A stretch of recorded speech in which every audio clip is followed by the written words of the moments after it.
Olá, nós vamos resolver o problema. Quais são as vazões em massa e em peso do tubo convergente da figura? Desprezar as perdas. Como dados, a gente tem o gama do óleo, igual a 8.000 newtons por metro cúbico, e a aceleração da gravidade, que é igual a 10 metros por segundo ao quadrado. Bom, neste caso, a gente tem aqui duas seções.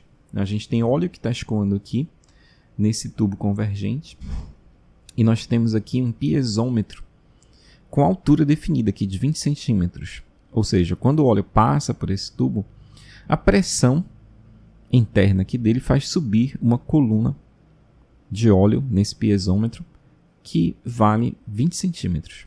Temos aqui os diâmetros, né? 80 milímetros aqui essa parte do tubo e 40 milímetros essa outra parte do tubo. Nós temos aqui uma saída para a atmosfera. Então, a gente pode identificar aqui duas seções. Uma seção que seria esta seção aqui, que a gente pode chamar, por exemplo, de seção 0. E esta seção aqui, que a gente pode chamar de seção 1. Ou poderia chamar de 1 e 2, né? Tanto faz. E vamos, então, verificar se a gente pode, então, calcular essas vazões que são necessárias, né? A vazão em massa, ela é calculada através da seguinte equação. A gente pode calcular tanto usando a velocidade V0 quanto usando a velocidade V1. Vamos usar a velocidade V1, por exemplo, né? A vazão em volume seria V1 vezes A1. A vazão em massa seria a massa específica desse óleo vezes a vazão volumétrica, V1A1. A gente não tem a massa específica, mas a gente tem o peso específico. Então, o peso específico pode ser usado para calcular a massa específica. A gente divide o peso específico pela aceleração da gravidade, então a gente tem essa massa específica. Então, aqui seria a equação para o cálculo da vazão em massa com os dados que a gente tem no problema. A vazão em peso, por outro lado, seria simplesmente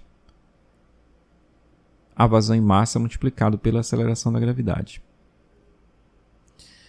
Então, vamos analisar o que a gente possui e o que a gente não possui nessas equações, que são, né, as duas quantidades que a gente deve calcular. Nós temos o gama do óleo, temos o G na equação da vazão em massa.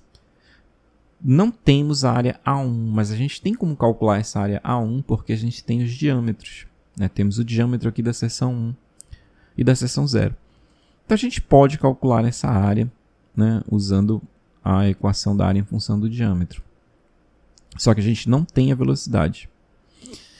Então não dá para a gente calcular ainda essa vazão em massa. Uma vez que a gente tenha calculado a vazão em massa, a gente tem os G, a gente pode calcular a vazão em peso. Então, a gente precisa calcular essa vazão, essa velocidade V1, para a gente poder calcular a vazão em massa.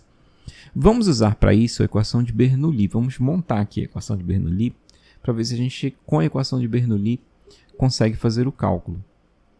Então, a gente pode escrever aqui Z0. E para isso a gente pode usar o plano horizontal de referência aqui no centro deste tubo, né? Já que é uma tubulação horizontal.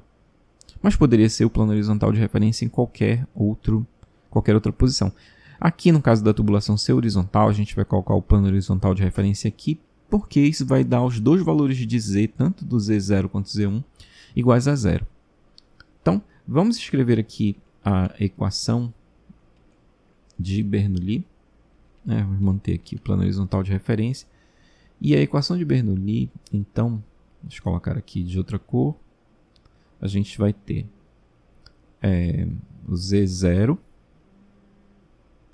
mais V0 ao quadrado sobre 2G mais P0 sobre gama, igual a Z1 mais V1 ao quadrado sobre 2G mais P1 sobre gama. Então, vamos lá. Como a gente comentou agora há pouco, Z0 vai ser igual a 0 e Z1 vai ser igual a 0. A pressão P1 vai ser igual à pressão atmosférica. A gente tem o valor do gama, né? A pressão P1 vai ser igual à atmosférica. Como não é dada a pressão atmosférica, a gente pode trabalhar com a escala relativa de pressão ou escala efetiva de pressão. Neste caso, a pressão atmosférica vai ser igual a 0. Né? Então, isso daqui a gente pode colocar assim, pressão ATM igual a 0. Então, esse termo vai zerar. Velocidade V1 a gente não tem. Velocidade V0 a gente não tem. O G a gente tem. Pressão P0. É esse termo aqui. A gente tem o gama. Pressão P0 a gente não tem. Mas devido a essa coluna de fluido, a gente pode calcular essa pressão. E a gente pode fazer aqui, né? Chamar essa altura aqui de H. E essa pressão P0, ela vai ser, então, igual a gama do óleo vezes H. Aqui a gente está chamando apenas de gama na equação, mas é o gama do óleo. Tá? É o óleo que está escoando. Então, gama vezes H. A gente tem o gama e tem o H. Então, nesta equação, a gente tem duas incógnitas, V0 e V1. Então, não dá para a gente calcular ainda com esta equação. Mas vamos, de qualquer maneira, escrever esta equação aqui. Ó. Vai ficar, já com todas essas mudanças, né? Vai ficar V0 ao quadrado sobre 2G mais... E aqui ainda tem uma simplificação que a gente pode fazer, né? Porque quando a gente substituir aqui gama vezes H, este gama vai cortar com esse gama. Mas vamos escrever aqui para todo mundo entender o que a gente fez. Gama vezes H dividido pelo gama. Igual a V1 ao quadrado sobre 2G. E aqui vai ficar zero esse termo, porque a nossa pressão atmosférica vai ser igual a zero, porque a gente está trabalhando com pressão efetiva. Então, a gente vai ter essa simplificação aqui. E essa pressão aqui também está a pressão efetiva, né? Esse gama vezes H, porque a gente não está considerando a pressão atmosférica.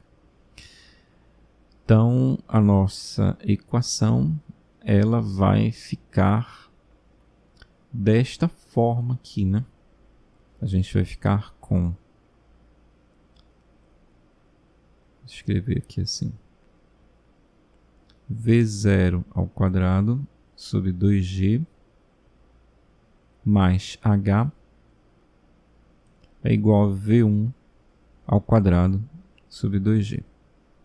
Então, a gente tem a equação, mas a gente não tem ainda como calcular, né, a velocidade V1 que a gente vai usar para fazer o cálculo das vazões. Porque a gente tem duas incógnitas, V0 e o V1. Então, vamos usar outra equação. Como a gente comentou durante as aulas, a equação da continuidade a gente pode sempre usar nessas situações. Então, a gente vai ter V0 vezes a área 0 é igual a V1 vezes a área A1. Como a gente comentou agora há pouco, a gente não tem as áreas, mas a gente pode calcular essas áreas a partir dos diâmetros.